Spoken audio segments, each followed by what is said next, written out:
Muchas gracias a todas las personas que están viendo esta sección de preguntas y respuestas de Umbral del Misterio.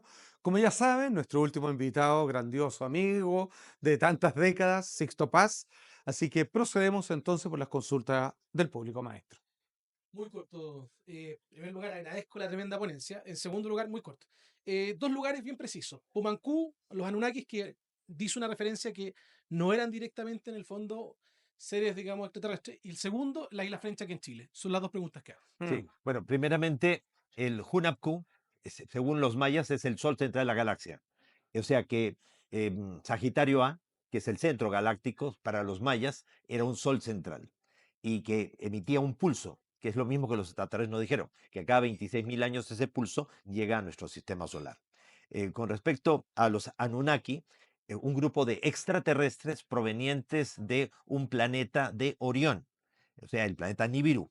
Originalmente la nave venía tripulada, o sea, estaba comandada por un ser llamado Alalu, pero hubo motín a bordo a mitad de camino y lo obligaron a Alalu a tener que regresarse y quien se quedó fue Anu, o sea, y sus hijos Enki y Enlil. Entonces, ellos son los que llegan aquí a la Tierra. Estamos hablando de hace 450.000 años atrás. Ellos no son responsables de la creación del ser humano, porque ya los hominios existíamos, ya mucho antes que eso. Lo que hacen es modificaciones genéticas, que eso es otra cosa. Entonces, en los textos sumerios, como la epopeya de Gilgamesh, se hace referencia realmente a esta intervención de parte de los dioses ya aquí en nuestro planeta. Lo que pasa es que estos textos sumerios han llegado incompletos. O sea, de 10 tablillas tú lees la mitad, o sea, la primera tablilla, la segunda la mitad, la tercera por pedazos, la cuarta no se lee nada, la quinta se lee la parte de arriba, la sexta se lee la parte de abajo. Entonces, ¿cómo construyes tú una historia ya cuando está tan incompleta? Pero lo que se hace referencia es a que estos seres vinieron a la Tierra. Y mayormente es la misma historia modificada, ya que se repite en todos los mitos y leyendas de todos los pueblos antiguos. Era un grupo de extraterrestres que vinieron a la Tierra. Ahora, este, nosotros vivimos en un universo material de 7 dimensiones y tenemos 7 cuerpos para actuar en las 7 dimensiones del universo material. Más allá de la séptima dimensión, como en la música, en una octava superior, hay un universo paralelo a este, que no es material, es mental. Y los seres que proceden de allí ya no tienen corporeidad física, son seres mentales. Son los ultraterrestres, ya no son extraterrestres, son ultraterrestres. Son los verdaderos ángeles, arcángeles, tronos, principados, querubines, serafines, potestades, dominaciones, provendrían de ese universo mental. Y ellos son los verdaderos creadores del universo material. Claro. Y habría un tercer universo que es espiritual. Entonces, Dios existe, o sea, si Dios no existiera habría que inventarlo, porque es lógico. ¿Ya? Entonces existe un universo que es espiritual. Pero quienes han creado este universo material en el que nosotros vivimos son entidades intermedias, que son estos seres llamados los geles, los resplandecientes, los hijos de Dios. Es una categoría de seres. Entonces ellos crean el universo material y las civilizaciones extraterrestres se encargan de hacer de que la creación se comience a diversificar, se comience a extender, lo que hacemos nosotros, ¿no? A partir de un lobo, miren todas las especies, todas las razas de perro que tenemos en la actualidad, y todo viene de un perro lobo, ya, o de un lobo. ¿Ya? Entonces, el ser humano tiene ese potencial, pues tenemos eso en nuestra genética, ¿no? Entonces, cuando se habla de los hijos de Dios, se está hablando de los ultraterrestres, no de los extraterrestres. Y a los extraterrestres se les ha confundido realmente con ángeles o con dioses. Es más, en 1999, Monseñor Corrado Balducci, teólogo del Vaticano, cardenal de la Iglesia Católica y amigo personal del Papa Juan Pablo II, apareció en la RAI, en la radio y televisión italiana, declarando que la posición actual de la Iglesia Católica frente al tema ovni es aceptar la posibilidad que en un universo tan grande no estemos solos y que los ángeles del pasado podrían ser los extraterrestres de hoy. Y lo dijo un cardenal de la Iglesia Católica. Muy bien, excelente. Entonces, buenas noches. ¿Qué tal? Buenas Buenas Hola, noches. noches. maestro. Una consulta. Hay algunos casos referentes que usted igual mencionó el tema de portales dimensionales de estas entidades que pueden viajar a través del espacio-tiempo. Así es. Pero puntualmente en la Tierra hay casos, por ejemplo, no sé si ha oído de portales dimensionales en diferentes sectores de la Tierra. ¿Cuál es su opinión en base a esa información? Bueno, Gracias. Muchas hay gracias. lugares como, por ejemplo, el Triángulo de las Bermudas, ¿no? También está el Triángulo del Dragón del Pacífico. Hay lugares donde han desaparecido realmente escuadrillas completas. El caso, por ejemplo, del vuelo 19 de 1945, 5 aviones caza bombardero TBM Avenger que hacían vuelo de instrucción entre la Florida y las Bermudas. Al mando iba un teniente, joven él, el teniente Taylor, que tenía experiencia, ¿ya? Y iban los 5 aviones con piloto y copiloto cada uno. Cuando están regresando, los envuelve una especie de nube de color verdoso, dejan de ver el mar debajo de ellos, los instrumentos se vuelven como locos, algunos radioaficionados de la costa de Estados Unidos captaron comunicaciones entrecortadas que decían, y esa luz encima nuestro, y se pierde contacto con ellos. Desaparecieron 5 aviones, 10 hombres en total. Se envió un hidroavión a buscarlos con 17 hombres a bordo, también se perdió. O sea, el 5 de diciembre de 1945 desaparecieron 6 aviones. O sea, el otro avión era un hidroavión Mariner con 17 hombres a bordo. O sea, se perdieron 6 aviones, 27 hombres en total. Se movilizaron 500 barcos submarinos, portaaviones. No se encontró ni siquiera una mancha de combustible flotando en el mar. Pues 46 años después, un grupo de arqueólogos submarinistas que estaban buscando restos de un galeón a solo 200 metros de profundidad en el océano, se encuentran con 5 aviones de ese modelo TBM Avenger apiladitos en el fondo del mar, como si alguien se hubiera dado el trabajo de colocarlos allí. Tenían las cabinas, las carlingas, selladas. O sea, los pilotos no habían saltado los aviones. Simplemente era como si se hubiesen esfumado.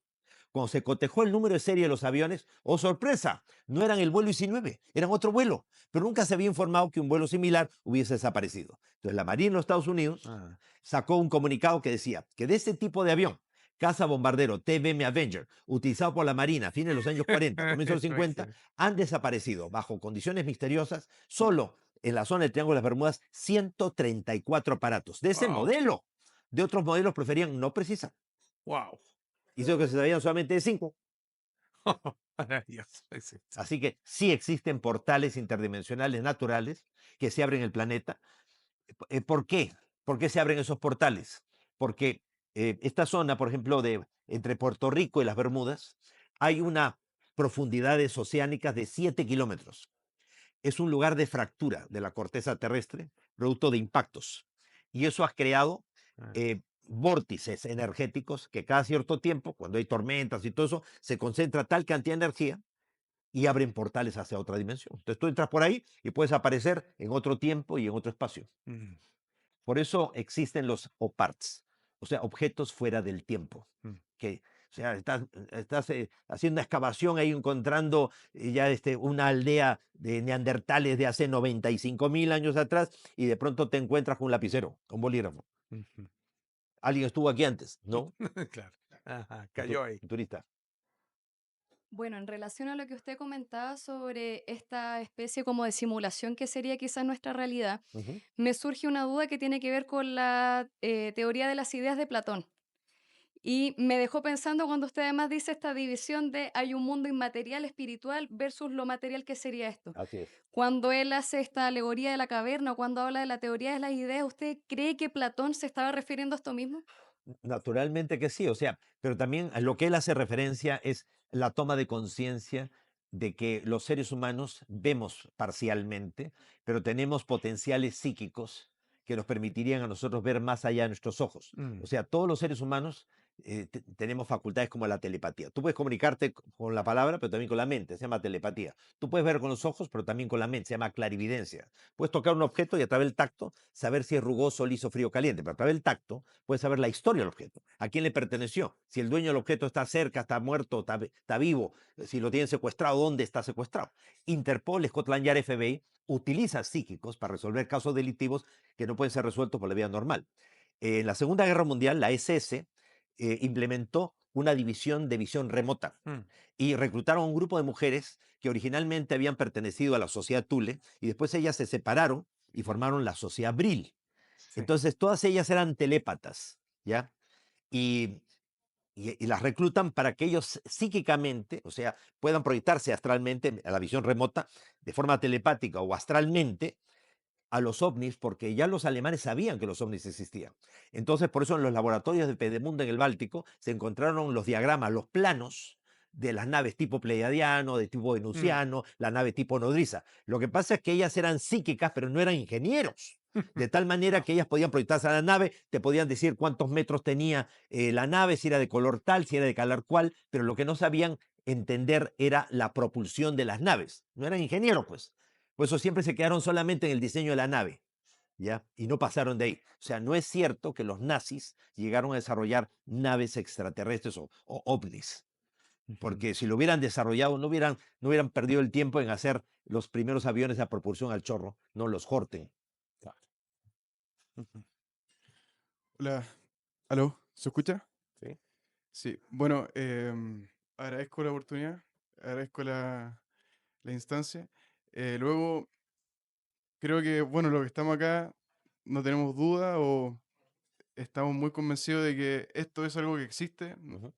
Luego esa discusión se supera y surgen otras preguntas. Por ejemplo, ¿cuál es el sentido de el contacto y por qué la raza humana se, se ve dividida en cuanto al o se filtra la libre comunicación y contacto con la raza humana y se seleccionan algunos pocos que al parecer abriéndose a este mundo sensorial, espiritual por medio de la meditación, como lo hace usted, em, se logra acceder a este nuevo contacto. Precisamente cuando empezó la era de los contactados, a fines de los años 40, comienzos de los 50, ya con gente como George Adamski, con Daniel Fry, Edward Van Tassel, que fue el primero que se comunicó con Astar Sheran, el almirante de la flota extraterrestre, con gente como Marla, como Saidia Huerma, como Eugenio Siracusa, ahí en Italia, o sea, grandes contactados. Ellos eran el contactado y todo el grupo de gente lo seguía.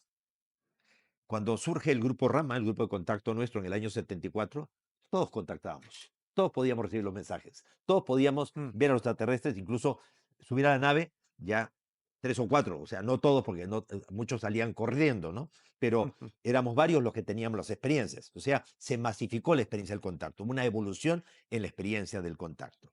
Y cada vez ha habido manifestaciones más masivas, con la oleada OVNI que empezó a partir del 11 de julio de 1991, están apareciendo 3.000 ovnis, 5.000 ovnis. Aquí mismo ustedes recordan como en el año 2003 que sobre Providencia aparecieron 300 ovnis a plena luz del día.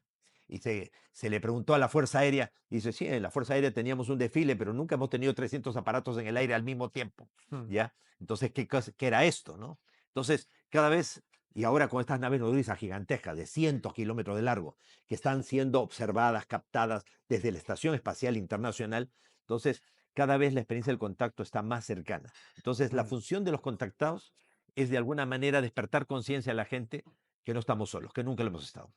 Y que si ellos lograron sobrevivir y pasar etapas de crisis de crecimiento, como la que nosotros estamos viviendo en la actualidad, nosotros no tenemos por qué pensar que nos vayamos a destruir. Si ellos lo lograron, ¿por qué nosotros no? Claro. ¿Ya? Entonces que hay que empezar a creer en el ser humano y saber de que ellos también nos están echando una mano, que no van a permitir que el ser humano desaparezca o se destruya. ¿Por qué? Porque somos un experimento sociológico, antropológico, genético extraterrestre. Entonces, hay interés de una buena parte de ellos de que esto continúe a ver hasta dónde llega. No. Bueno, agradezco la oportunidad, obviamente, de estar aquí. Yo soy de esos niños noventeros que creció. Bueno, el primer libro que leí fue Yo visité Ganímedes y crecí viendo sus videos, dónde andaba. A mi mamá también le gusta mucho este tema. Yo soy empleado público, ¿ya? La especialidad es montaña. En el volcán Pomerape, en la frontera con Bolivia, y está el volcán Parinacota a nuestro costado. Estábamos, es súper cortita la anécdota, súper cortita. Estábamos adentro, obviamente, del cuartel, por decirlo así, y un compañero nos llama afuera porque dice que está viendo una nave espacial. Nosotros, lo típico, ya vamos a ver que ya, pero no, que vengan. Salimos y vimos una cosa con muchos colores, que no era obviamente una estrella, no era satélite, no era nada. Ahí el cielo en Atacama o Sí, maravilloso. las fronteras con Bolivia, eh, sin contaminación lumínica. Y no creímos lo que estábamos viendo. Fuimos a buscar visores nocturnos, los 7 visores nocturnos, salimos 9 funcionarios afuera y vimos no era un triángulo, una pirámide, era como un tetraedo transparente que expulsaba luces violetas, azules y rojas. ¿A qué voy yo con esto? Yo en alguna entrevista usted lo he escuchado decir que existen como cajas de cristal. Así es. Y esto nadie lo puede decir, lo vimos todo, desde el capitán hasta el último que estaba ahí. Así es. Entonces mi consulta es, usted como ha hablado de cajas de cristal, y se han visto muchas otras evidencias, tanto en el internet, muchos son falsos, muchos son verdad. ¿Usted ha tenido relatos de otras personas que han visto cosas similares? Sí, ciertamente que sí. O sea, en los últimos años, antes de que se generalizara la inteligencia artificial, estos tetraedros, o sea, que es como una pirámide de base triangular, han sido observados sobre el Kremlin, sobre, De sobre verdad. Washington, Sí. sobre lugares, pero muy puntuales a nivel mundial. O sea, han sido captados estos gigantescos objetos, ¿no? Sí. Así que sí, es más, uno de los casos que motivó precisamente a las audiencias públicas es que de un destructor de última generación norteamericano, el Russell, sobre él apareció un tetraedro de cristal, ¿ya? Es verdad. Y todo el mundo lo vio. Y después no podían decir de que era un dron ni nada, pero un tremendo, gigantesco objeto ahí piramidal de base triangular. Absolutamente cierto. ¿Usted? ¿No? Yo sí voy a aprovechar porque me ha hecho como no. Ay, bueno, ¿Cuándo lo está voy a bien. ver de nuevo? Ok. Sixto, este iba a ser el año del gran contacto, donde no solamente tengamos la experiencia, las confesiones de muchas personas que han sido abducidas y contactadas, sino que posiblemente a los ojos del mundo podamos entender que el fenómeno es 100% real. Bueno, precisamente la idea de liberar información considerada clasificada a través de las audiencias públicas e incluso de que se tienen cuerpos de seres que se han sido rescatados de los ovnis que se han estrellado, es para ya preparar a la gente ante la revelación de que sí existen los extraterrestres y entonces que ya los gobiernos, o sea, hay gente, científicos como el caso de Avi Loeb, que están preparando el encuentro definitivo, que ya están teniendo incluso comunicación de forma tecnológica. Gente como Stephen Greer del grupo Disclosure Project, pues ha ya introducido dentro de sus grupos de investigación científica el protocolo que nosotros venimos trabajando hace 51 años de respirar, relajarse, concentrarse y meditar, para Sí, que a través de la es verdad. meditación ya facilitar la experiencia del contacto. Hace poco nomás estuve en el Congreso de Las Vegas, Nevada, y di mi ponencia y al final de esa noche los periodistas del Canadá que habían estado conmigo en Rapa Nui me dijeron, Sixto, no vas a hacer ninguna salida al campo. Pues vamos, salgamos. Y todo el Congreso, 100 automóviles, ya 300 personas por lo menos, salimos al desierto, en procesión por la carretera, nos metimos el desierto, ellos colocaron las cámaras de video apuntando hacia el cielo, todos los automóviles estaban estacionados ahí en el desierto y los puse a meditar a todos. ¿Ya? Todo el mundo ahí fascinado y todo, y algunos periodistas pendientes de sus cámaras y todo. Y todos tenían las cámaras apuntando, supongamos, hacia el oeste. Y el ovni vino por el este, ya Ok. vino por detrás.